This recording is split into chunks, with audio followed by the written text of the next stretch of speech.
오늘은 저희 노예에서 터키에 이제 지금은 티르키예라고 그러죠.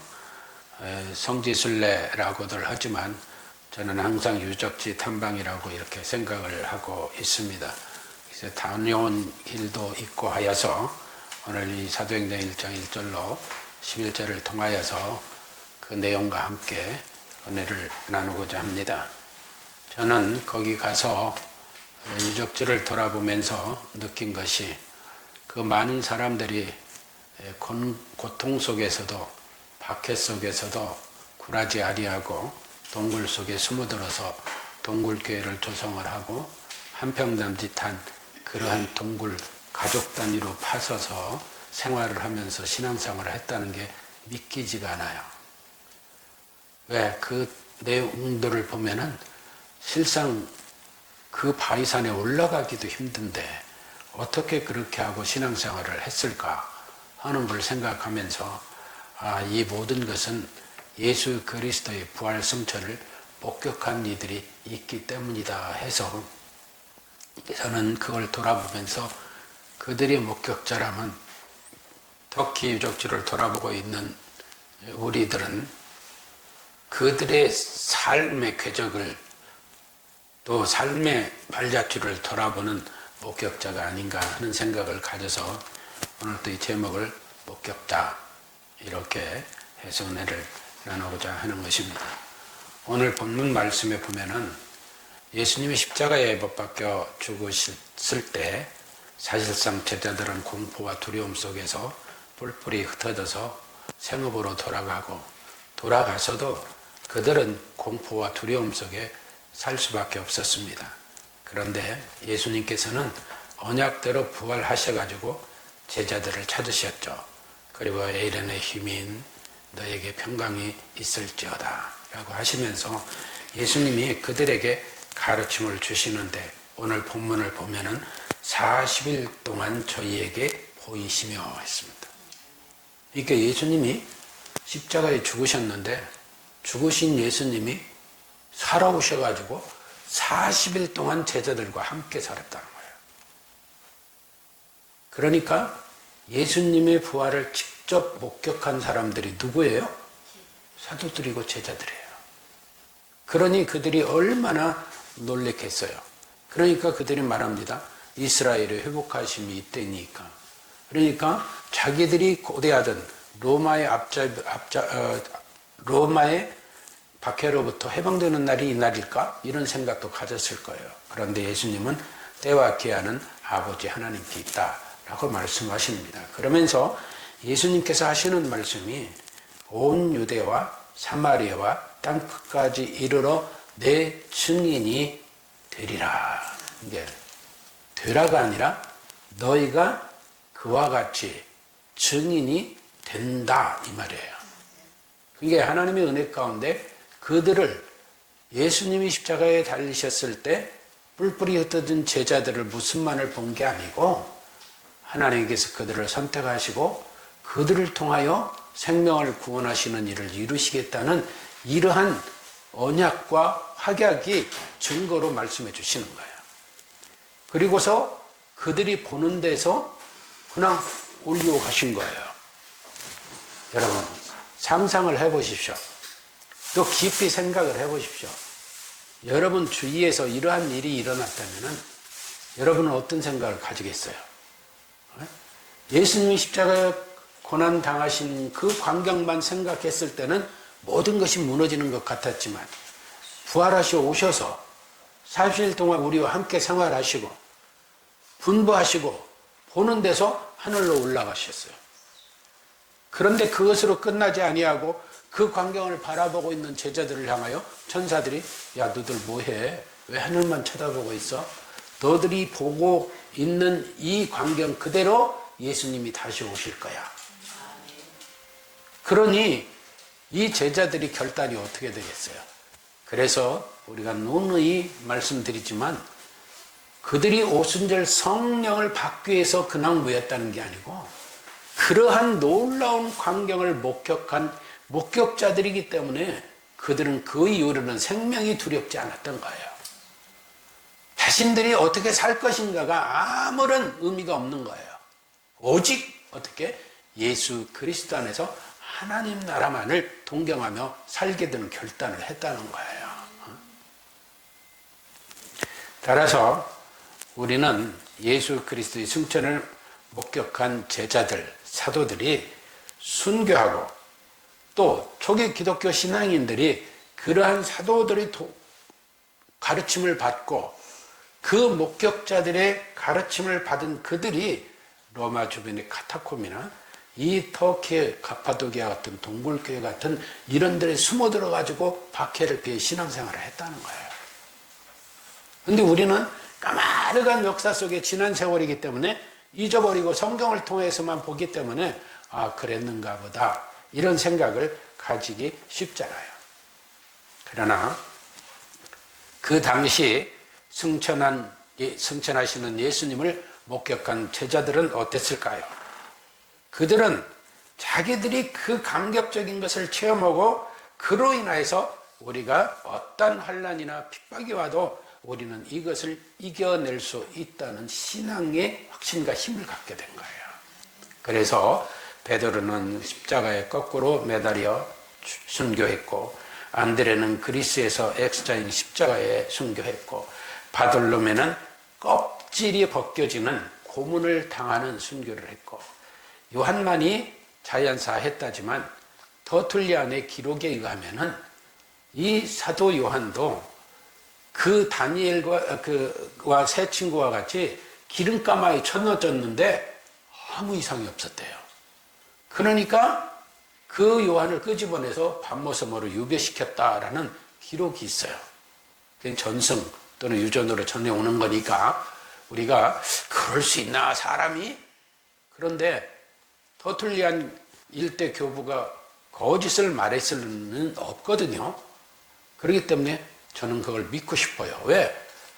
십자가에 죽으신 예수님이 부활하셨는데 다니엘의 세 친구한테도 그 기름 끓는 기름가마 속에서 살았는데 요한이라고 안 될 수 있나요? 그래서 저는 믿고 싶어요. 그러나 믿거나 말거나 이렇게 말도 하겠죠. 그러나 그만큼 요한도 엄청난 고난과 박해를 당했다는 거죠. 그런데 이런 분들이 왜 그랬느냐? 예수님이 부활하시고 승천하시는 것을 직접 목격한 장본인들이기 때문에 그들은 그들의 생명이, 그들의 어떠한 고난이 두렵지가 않았던 거예요. 그런 걸 생각하면 오늘날 우리는 얼마나 편안한 신앙생활을 하고 있어요. 편안한 신앙생활을 하기 때문에 더 나태해졌는지도 몰라요. 그래서 어떤 역사가들은 얘기합니다. 413년 콘스탄티누스가 로마의 기독교를 공인시키고 난 뒤로부터 오히려 그리스도인들은 늘어났지만 교회는 신앙이 약해지기 시작했다라는 얘기가 그래서 나오는 것이 아닌가 생각을 해요. 그 사도들, 그 제자들의 가르침을 받은 교부 등 그 이웃세대 성도들이 그 카타콤이나 가파도기아 365 동굴교회 속으로 스며들었던 거예요. 그걸 생각하니까 대동 그 유적지를 걸으면서도 마음 한편이 굉장히 무거웠어요. 어떻게 이러한 동굴 속에서 그들이 하나님을 예배하며 찬송하며 신앙의 정도를 지킬 수 있었는가? 서원철 목사람은, 지금의 서원철 목사람은 그리 할 수 있을까? 한편으로는 두렵기도 하고, 한편으로는 겁도 나고, 한편으로는 미안하기도 하고, 한편으로는 내 모습이 너무 초라해 보였어요. 너무 초라해 보였어요. 나름 신앙생활 잘한다고 하는데 이게 뭐지? 하는 생각이 들더라고요. 그래서 내 생각이 그런 거예요. 그들은 예수님을 목격했고 순교하는 제자들이 초대교회 성도들은 그들을 목격했고 교부시대 이후 모든 성도들이 그들을 목격했고 지금은 우리는 하나님의 말씀을 통한 유적지에서 그들이 삶의 궤적과 발자취를 더듬으면서 우리가 목격하고 있다 생각하니까 나의 믿음을 돌이켜보게 되더라고요. 그나마 이렇게라도 신앙을 지켜갈 수 있게 하신 하나님 은혜가 너무 고맙고 감사한 거예요. 로마 지하묘지 카타콤 역시 죽음을 무릅쓰고 사람들이 모이기를 힘썼고, 그 믿음의 흔적 속에 거기에는 십자가 표시와 익투스, 예수 그리스도는 하나님의 아들이라는 그 물고기 표시, 이런 것들을 해가면서 그 공포 속에서도, 그 공핍박의 공포 속에서도 생명의 말씀을 붙들고 살아왔다는 것이 너무 놀라운 거예요.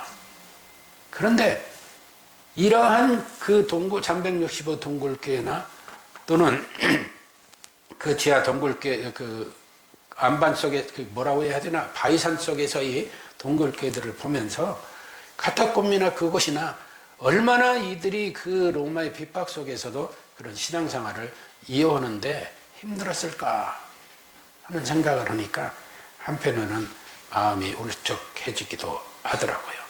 그래서 우리는 그런 유적지를 돌아보면서 정말 목격자들의 그 삶의 터전과 그들의 발자취를 내가 목격하고 있다는데 하나님의 은혜가 너무너무 컸습니다.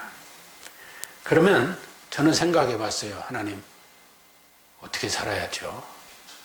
어떻게 살아야죠? 그러니까 할 수 있는 게 아무것도 없더라고요. 하나님의 은혜로 믿음의 정절을 지키는 것이 최선이더라고요. 세상은 오늘날도 우리 신앙을 비웃고 포기하라고 합니다. 세상 모든 것들이 힘의 논리와 돈의 논리로 좌우되잖아요. 그렇죠? 그러나 정결한 신앙을 가진 초대교회 성도들, 특히 예수님의 부활승천을 목격한 사도들이나 제자들은 자신의 생명을 아끼지 아니하고, 그러므로 인해서 그들의 가르침을 받고 그들을 목격한 목격자들은 지하 동굴에서 숨어들어서 신앙생활을 했고, 이 시대에 살아가는 우리는 세상의 어떤 유혹 속에서도 굴하지 아니하고 어떤 어려움 속에서도 신앙의 정절을 지켜나가야 되겠구나 하는 생각을 가지게 된 거예요. 그래서 한 가지 은혜라면은, 하나님, 어떤 고난 속에서도 복음을 들고 이 생명의 복음을 전하며 살게 하시옵소서 하는 마음을 가져봤어요. 그러면서 저도 다시 오실 예수님을 갈망하며 살게 하시옵소서. 왜? 사도들이 승천하시는 걸 목격했잖아요. 너희가 본 그대로 오시리라 했으니까 그걸 얼마나 갈망하며 그 고난을 이겨냈겠어요. 그래서 사도들이 승천하시는 예수님을 바라보고 다시 오실 예수님을 갈망하는 그와 같이 이 세상에 눈을 돌리지 아니하고 오직 이 나라에서, 이 세상에서, 동굴 속에서 하나님 나라의 삶을 살아온 그들과 같이 우리도 하나님 나라의 삶을 살며 다시 오실 예수님을 갈망하는 삶을 살아야겠구나 하는 마음을 가져보게 되었습니다. 저는 그게 은혜라고 생각했어요. 그래서 그래, 현대의 목격자는 나다. 현대의 목격자는 우리다. 예수님이 부활 승천을 목격한 현대의 목격자는 우리다. 또 순교한 제자들을, 사도들을 목격한 목격자는 우리다. 지하 동굴을 보면서 그 속에서 신앙의 정절을 지키며 하나님을 예배하며 찬양하던 그들을 목격한 자가 우리다 하는 생각이 들었어요. 그러니까 소아시아 모든 7교회뿐만이 아니라 사도 요한의 교회, 이런 모든 유적지들이 우리의 삶의 터전이요, 내가 누려야 할 신앙의 장소로구나 하는 생각도 들었습니다. 사실 오늘날 터키는 이렇게 유적지들을 돌면서 많은 사람들이 새카맣게 잊고 있는 게 있어요. 저는 상당히 궁금했는데, 왜 사실상 터키를 갈 때는 이스탄불의 하기야 소피아, 지금은 그 터키 말로 아야 소피아라고 그래요. 이게 우리 그리스어로 말하면 하기오스 소피아스, 거룩한 지혜라는 거거든요. 그리고 유스티아누스 황제 때 그 성전을 진 거예요. 그리고 유스티아누스 황제가 서로마가 게르만에게 망했을 때 그것을 회복시킨 것도 유스티아누스예요. 그런데 유스티아누스 황제 이후에 서서히 기울기 시작하고 동방정교회가 약 1100년을 유지하다 무슬림에게 정복을 당하게 됐잖아요. 그래서 지금은 그 안에 들어가면은 무슬림 예배소가 돼 있어요. 그래서 1층은 전부 무슬림들이 들어와서 기도처소로. 옛날에는 1층도 들어갔었다는데 지금 못 들어가요. 2층만 들어가가지고 하는데 거기에 이제 동방정교의 특징인 성화들이 그려져 있어요. 그걸 원래 회칠했던 걸 벗겨냈대요. 박물관으로 할 때 벗겨냈다가 했던 게 그대로 이제 존치되고 있는 것 같은데 그 설명들이 돼 있는데 이게 동방교회는 우리가 보면은 달력 같은데 성화 있잖아요. 그런 성화를 중심으로 해서 그 신앙을 이렇게 많이 성숙시켜 왔어요. 그런가 서로마 캐토릭은 형상을 마리아상을 만들고 뭐 성인들이 상을 만들고 그랬잖아요. 그래가지고 서로 이단이라고 그러는데 이 동방정교회는 성화를 그 우상숭배하고 섬김의 대상이 아니라 그냥 신앙의 정제를 지켜나가는 어떤 존경성과 배려의 의식으로 해왔다고 그래요. 그런데 그 지금 터키의 전부 유적지들이 저는 궁금했어요. 이걸 누가 이렇게 지금 보존시키고 이렇게 다시 복원시키고 있는가 하는 것이 그래서 가이드한테 물어봤더니 뭐 카톨릭에서 하는 것으로 얘기를 하더라고요. 그런데 실상은 역사로 보면 카톨릭이 아니거든요. 어디예요? 비잔틴 제국이 동방정교회잖아요. 동방정교회. 그러니까 그곳의 모든 초대교인들은 누구의 영향?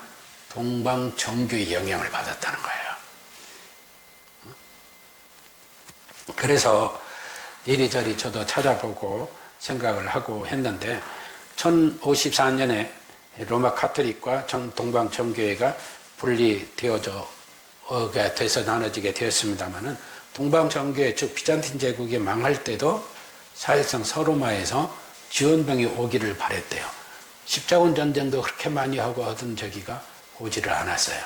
오지를 않아서 망했다는 얘기도 있는데 어떤 이들은 동방정교회에서 서로마에서 지원병을 보낸다는 걸 거부했다는 얘기도 하는데 저는 책에서 그렇게 보지 않았어요. 원했는데 오지 않았다 이런 얘기가 있어요. 하지만 오늘날 터키, 시리아, 이라크, 이집트 뭐 지역의 이슬람 국가로 전부 변화되어져 가지고 이슬람이 점령을 하고 있습니다. 그리고 지금 동방정교회는 소수화되어져 있고요. 그래서 에베소 교회 등 거기 터키의 그 소아시아 7교회 등은 물론이고 그 유적지들 그 흔적들이 동방정교의 전통의 영향을 받아서 온 것이다라는 것을 생각해 보게 됩니다. 그런데 거기에 가까운 그리스가 있거든요. 우리는 잊고 살잖아요. 로마 교황청만 생각하니까 이태리를만 생각해요. 그런데 그리스는 거의 90%가 동방정교회입니다. 그래서 그리스 정교회라고 그래요. 정교회라는 건 올토독스 처치, 바른 교회라는 얘기예요. 이게 동방정교회에서는 로마 카톨릭 서방교회를 이단이라고 했었거든요. 그들이 나눠진 건 필리오쿠에 하나님 예수 그 성령이 성부로부터 나오고 또 서방교회는 성자와 성부와 성자로부터 나온다. 이걸 이제 필리오쿠의 논쟁이라고 하거든요. 그걸로 갈라졌다고 그러는데 사실상 여러 가지 역사적인 사정이 있는 것 같아요. 그러나 그리스의 이 동방정교회가 거의 90% 이상이 동방정교회라는 사실을 우리는 잊지 않아야 됩니다. 그래서 생각하는데 그리스가 하면 뭐예요? 신화, 철학의 발상지잖아요.